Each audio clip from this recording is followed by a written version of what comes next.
البلد يعيش مأساة. نحن بلبنان خلينا نكون واضحين، السلطة للشيعة. بدك ترحم أولادك، تعرف مرضك وين. مرضك اللي فوتك بدهليز الحرب في كل مكان. حروب في وجه من هذه الحروب؟ لمصلحة من هذه الحروب؟ اليوم نحن عم نقاتل بتركيا، عم نقاتل عفوا بحلب بخدمة الروس والأمريكان. بعد في حدا عنده أدنى شك أن تحالف أمريكي روسي لقتل المسلمين وأطفالهم ونسائهم وهدم بيوتهم في سوريا؟ بعد في حدا عنده أدنى شك؟ نحن في خدمة من؟ في خدمة الأمريكي. نحن ندعي شيعة آل محمد؟ نحن في خدمة الروسي ضد كل طفل مسلم. نحن عملاء، نحن أدنى مستوى من العمالة. يا إخواني للإنصاف أريد أن أخاطب كل من يسمعني. الأمة الإسلامية تتعرض لحرب لعدوان غربي شرس بدون مبرر. أنهم يحاربون الإرهاب والله أنهم يكذبون.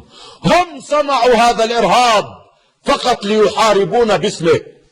هم صنعوا هذا الإرهاب لينهبوا بلادنا باسمه، ليقتلوا أطفالنا باسمه. حلب اليوم تدمر كبرلين. الطائرات لا تغيب عن سمائها، يقصف أطفالها ليلا نهارا. الطيران الأمريكي والطيران الروسي متحالفان على أطفال المسلمين. هذه الحقيقة. إذا كان في شريف، إذا كان في واحد يؤمن أن لا إله إلا الله فليتب ليعود عن غيه، ليرجع إلى ربه، لا يكون عداة في يد الأمريكيين والروس، لا يكون خائنا لأهله، لا يكون عدوا لأطفال المسلمين، لا يكون عدوا للقرآن ولنبيه. من يكون مع هؤلاء إن كانوا أمريكان أو روس أقسم لكم بالله عدو ندمر بلادنا في خدمة الآخرين. ليش الأمريكي والروسي بده يدمرونا؟ ليش؟ يا أخي فهمنا، بغض النظر فهمنا في داعش. طيب هذا الأطفال هون شو في؟ طيب إذا كانت هاي الدول عن صحيح عم بتفكر، المفترض تحل المشكلة. ما عم تقولوا ديمقراطية، طيب وقفوا العالم عن بعضها، قولوا ممنوع القتال واعطوه فرصة واعملوا انتخابات، واللي بيجي رئيس أهلا وسهلا، خلي الشعب يقرر. ليش ممنوع؟ بدكن حاكم قد الصباط تبعكم. بدكن حاكم مثل حاكم بغداد، حرامي يمزق يقتل ينهب ويعطيكم وانتم عايشين. ما بدكن حكام لإلنا هيك. ولهذا حاكم مثل أردوغان تعملوا عليه انقلاب. في كلام شعبي منتشر جدا انه كانوا مجهزين طيارات فيها دولارات بالمليارات وفيها ايضا سبائك ذهبيه، على اساس اذا كمشوا او قتلوا لاردوغان بيجي يقولوا كاين هربين وكمشنا اليكم سرق البلد وفيلل. قام هو شيلهم واخذهم على خزنه الدوله. هلا المصاري منين جايه؟ بعضهم عم يشير الى بعض الدول العربيه. ما بدهم حكام اشراف. لا، بسوريا ممنوع يكون حاكم شريف، لازم يكون حاكم جاي من تحت الصباط الامريكي هيك بصراحه. بليبيا نفس الشيء، بمصر مثل اسمها مصر. بدك تركض لعند الروسي تصير خادم لإله، بدك تركض لعند الامريكي تصير خادم لإله، ثم بالتالي كلكم تتآمروا على الرجل وبتدكوه بالحبس.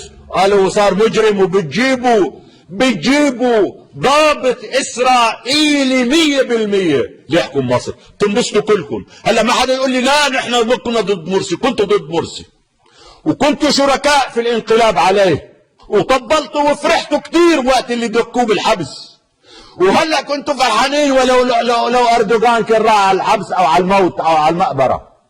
لحتى كل المنطقه تصير العراق وتصير ليبيا وتصير سوريا وتصير كل هالمنطقة هاي. والفساد في العراق أشد وأخطر وأخوف وأعظم من الحرب الأهلية الدائرة فيه.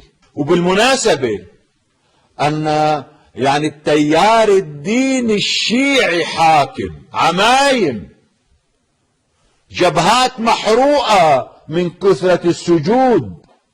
هؤلاء الذين يتحدثون عن مظلومية أهل البيت، وأن الإمام الحسين خرج للدفاع عن جده خرج للوقوف في وجه الظلمة والمجرمين واللصوص، وأن علي بن أبي طالب كذا، وأن السجاد كذا.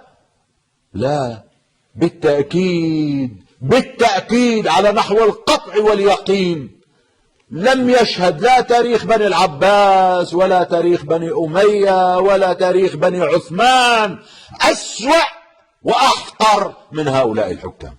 وإذا كان الإمام الحسين قال طاب الموت واستشهد دفاعا عن المسلمين في وجه حكم ظالم كحكم يزيد لا زال أقل منكم شرا وفسادا بكثير.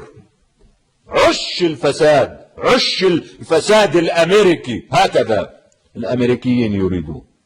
الحقيقة نحن باسم التشيع وباسم التسنن نسكت عن كل الآثام، نسكت عن كل الجرائم، نرتكب كل الحماقات، ندمر بلادنا، نقدمها سائغة لكل كلاب الأرض فقط لأنه أنا شيعي وأنت سني. نحن نعرف أفسد من عليها حكام العراق،